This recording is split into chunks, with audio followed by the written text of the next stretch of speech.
So yeah, now that the intro is made, I kind of want to dive a little bit deeper into senior year and what that was like for me personally. But in order for me to do that, I think I really do have to show you guys some of the videos I recorded back before I even had an idea of starting like a YouTube channel. It was just for my personal, like I had a personal Instagram account that I would only be okay with a few people following. Like it was very private. It was like hidden also,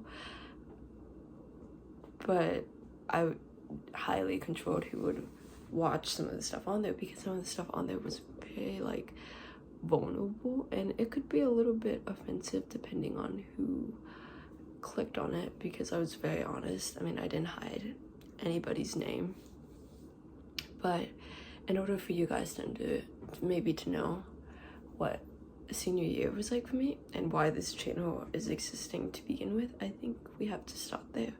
So I'm gonna take you guys back in time to those videos, and I'm gonna put in clips of, I think, the things that are most important to talk about, for me to talk about, in a way to get off my chest. And then after that, then I guess I can do a reflection on present day me, because after all, even if those were only like a month ago, I'm at home now. I'm not at the school. I'm no longer surrounded by the same people, and so I can do a little present day reflection on it. But yeah, so yeah, let's go back into the past. Okay, so this is something I can't stop thinking about, right? And I can't be the only one. But like, does anyone else like invite people? Like, okay, let me find a better way to rephrase this. But basically, you're sitting with your friends at a table, right? You guys are talking about y'all's plans for the night. Like, you guys are gonna have board game day, or you guys are gonna go to the movies, and you guys are gonna have so much fun. Someone else sits down at the table and they're not invited, but your friends keep talking about it. That's the scenario. And the friend that sat down isn't like as close as the cliques, and I guess in that group, and so they weren't invited. But like, you have to like sit and watch and listen to your friends talk about their plans, even when that person who was not invited is sitting down at that table. Am I the only one that, like, especially if it's an event organized by me, they're automatically invited once they hear about it? Like, once people are talking about it in front of them and they weren't invited, they're automatically invited. And I don't care if, like, I know some people think about it as if, like, if the person, like I understand how that person sitting down who wasn't invited can think, like, oh, they only invited me because I overheard it. To some extent, maybe, but also, like, I just feel like it's basic human decency to not talk about your plans in front of people that weren't invited. I just feel like it has become so normalized to just talk about plans and not necessarily have the malicious intent of rubbing it into people's faces that are just sitting there. But that's what it gives, and it gives very like emotionally unawares. You're not aware of your surroundings and who's around you. And I know that some people make that mistake on like people make mistakes, and I've done that. I've been guilty of actually doing this, but like, it's gotten to the point where I've had several people actually get mad at me for doing it, and it's like, well, like, we don't like that person and you invited them. Like, girl, like, if you don't want them to be there, then don't talk about it in front of them. Like, don't bring it up. Like if it's something that I was like in charge of, like, I think it is full-heartedly my decision. Like, I have the right to say, like, oh, like, yeah, like, you should come. Especially if they're like, oh, like, do you mind if I tackle? I absolutely, like, when I was left out socially in junior year, I actually hated being the person like, hey, like, you guys are watching that movie, do you guys mind if I join? Like, even though I wasn't invited, I hated being that person to ask. So if they're sitting there and my friends are still talking about it, they're being asked, like, I'm gonna ask them. Like, I'm not even giving them the chance to ask, because I know they want to come. Like, who wouldn't want to go to like a social event like on a Friday night? And it's just, and it's gotten, like, people have actually gotten mad at me for it. But like, I think one thing that I think about is, like, if you don't like that I do that, then we can't be friends, because you and I would have so much disagreement, like, so much. And I see it as the bare minimum of being like a decent human being. And yeah, no, that was on my mind. Okay, so I'm gonna do a little reflection from junior me to senior now me. And what I mean, I'll give you a little context. But last year, at the end of junior year, our advisory had us write letters to our future selves. And I coming back from senior Sunday celebration, I saw a letter on my door, and it didn't say who it was from. And I opened it and I realized it's my letter, and it's about time for me to reflect on last year me and this year me. And so I'm gonna be reflecting on it with you guys. So I started off with, what are 3 things you've learned this school year? These can be academic, social, personal. I wrote, I've learned to use my time wisely. I think that is something I struggled with even more than I do today last year, and I did learn how to control it. I think I've gotten better at it, yeah. I think I'm more persistent in when I need to do work and when I can hang out. I think I still have a lot of growing to do in that area though still. Number 2, I've learned to give myself leeway to make mistakes. Yes and no. I think some mistakes I've made this year are ones that I haven't been able to give myself leeway yet, but I know that will come with time. Last year I gave myself a lot of leeway, but this year it's been more, I wouldn't say necessarily mistakes. They've just been definitely up and downs of creating the person I am and learning to learn more about myself. So that one's a little bit iffy. Number 3, I discovered a new passion, and that I did, film. Last year at the end of the year, I realized that I wanted to go into film, to go to Interlochen for film, and I'll get a little bit more into that at the back. But I'll read you the letter first. It says, "Dear future self, I'm not exactly sure where you're going to be next year. Hopefully on this beautiful campus amongst one of your biggest passions. If not, that's okay too. This summer, I'm worried for camp, but I'm also super excited. Did I make it? Did I get into camp? Did I get into Interlochen for film? I'm sure I will. Did I get all A's as a senior? I know I'll work hard for them. Where's my dream college? Maybe I'll figure it out this summer while reading this back. I've either walked the stage. I'll figure it out this summer, period. While reading this back about around this time next year, I've either walked the stage or I'm very close to doing so. I hope to be proud of the person in the mirror next year who has hopefully done almost all of her goals. Signed by me." Wow, so that's a lot to digest. First of all, past self, I did get into Interlochen for film. It is the best decision I ever made. I've not been happier. And I'm going to continue in college. Second, always, absolutely not. AP Calc kicked my ass each and every time. And that's okay. I've learned to give myself leeway, to not be so hard on myself academically. And while all A's would have been nice, I was just super proud of the fact that I learned so much, and I love AP Calc. It kicked my ass, and that's probably because I liked it, because I had to fight so hard to feel like I could pass each and every day.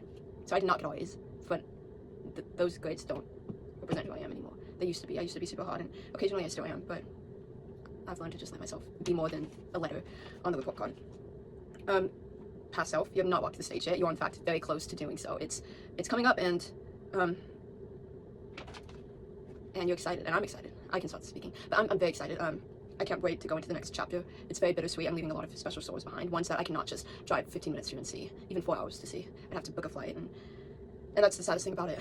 But I'm very, very close to walking that stage. As for I hope to be proud of the person in the mirror next year, I am proud. I've done a lot of things that last year me could ever dream of. While it did take me a lot of time and a lot of reflection, I spoke up. I stood up for myself so many times. Lost a couple people along the way, then gained those people back. I'm proud. I've grown as a person, I think, and I've grown to love myself in a way that I feel like I couldn't do last year. If people would give me jokes away, I'd take it, and this year I did take a lot. But I was also able to reflect, and I was like, wow, like they hurt, and it took me a while, because for so long I constantly denied the fact that these people, even though these people were my friends, I denied the fact that they were hurting me, and I completely put it in my pocket, and I completely pushed how I was feeling aside, because I was scared of ruining friendship, and I was scared, and I didn't even know what hurt me and what not. I was in complete denial of what was getting me, and once I figured out that it was hurting me, I talked to people, and I communicated, and it took me a while. Yes, it took me a while, but it's better late than never, and last year it was never. I never talked to anyone. And I did get into film, and it has continued, and I am so proud to graduate from this school on this campus, despite everything. It's been an amazing journey. So yeah. So I wrote a poem called "The Trouble with Oz," and it starts off with 3 phrases that I find hard to say. The color purple, world, it's world, not word. Can she please not read? She has this annoying accent. 6th grade, I was loud then, full of energy. I was always outside, always talking. You couldn't keep me quiet even if you tried. You could still try. It works, though. Until I got here, the place where we celebrate our quote-unquote unique differences. The one thing I taught myself not to hate slowly became the only thing I felt like people heard. Words sat at the edge of my tongue waiting, slow like molasses, dripping from a maple tree. How was I supposed to explain to the people that were hurting me that I was hurting, even when I couldn't understand what I was feeling myself? I missed the girl who spoke without thinking twice, the girl who was brave enough to read out loud without practicing the passage over and over in her head first, searching for words that would embarrass her. Stop hanging around her, or you'll start sounding like her. Would that really be so terrible? You didn't even know me, yet the first thing you decided about me came from the way I spoke during my first time reading in front of the school. It's people like you that make silence feel safe. It's cute, it's a part of you. It doesn't need to be fixed. It makes you unique. Thank you to my friends who say that. I used to believe that. But I don't want to feel unique anymore. I want to say words without replaying them in my head first. I want to read out loud without waiting for someone to judge. I'm not even waiting, expecting people to judge. And maybe that's just a me thing. And I'm slowly working on seeing the best in people. I want to speak without being afraid of every R, because I wasn't always afraid. I used to be confident. I used to be so confident. So I wonder where it all went. I hope I can learn to love myself again in the way that I did once before all of this. Because how can you accept love and compliments from other people when you can't accept it from yourself?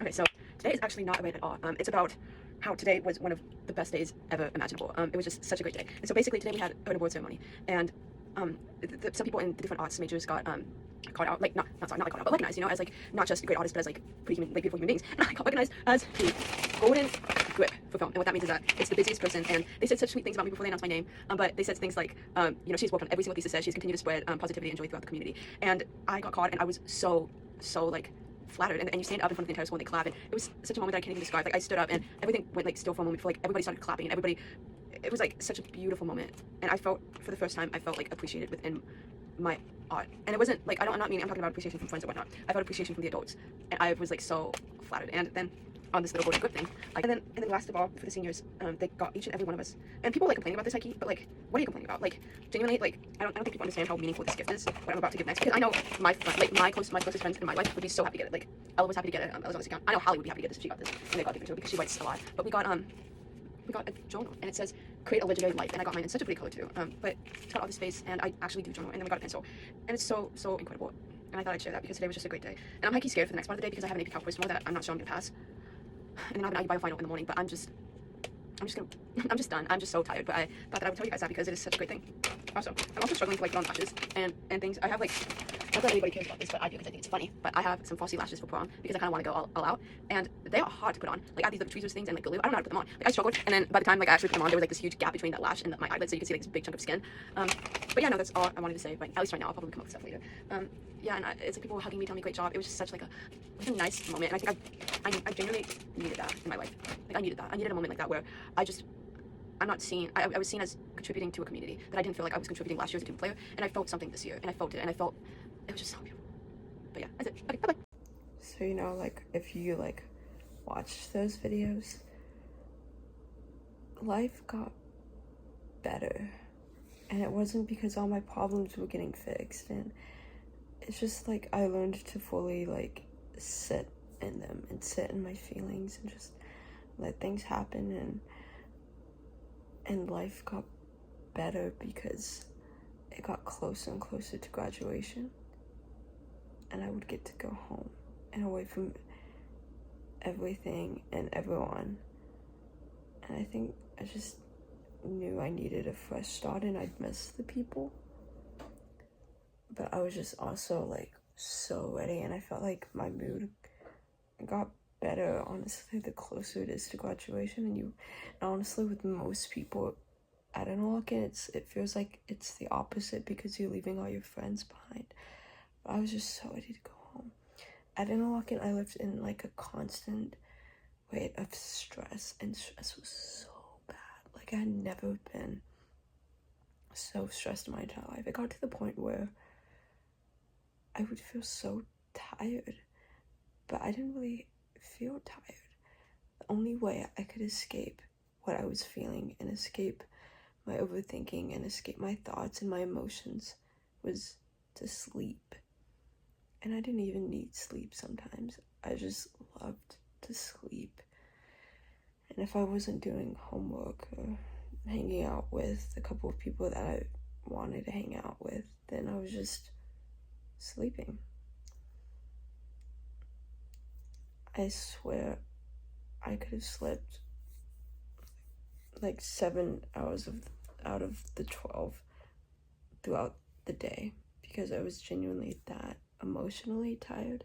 Not really physically tired, but emotionally, I would say I was emotionally tired. And it got to the point where I just wanted to take a nap and like never wake up. And at some point I was okay with the thought of like, if I didn't wake up, I'd be okay because I'd be in peace. But yeah, no, life got better though. Life did get better. It just took a hot minute. But now life is so good. Life is like amazing now because I'm home and I'm away from it all. But yeah, that was senior year in a recap. I don't know if I provided context to a lot of that, but maybe you don't need it.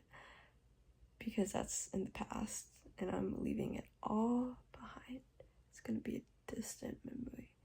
And it's gonna be something that helps me grow.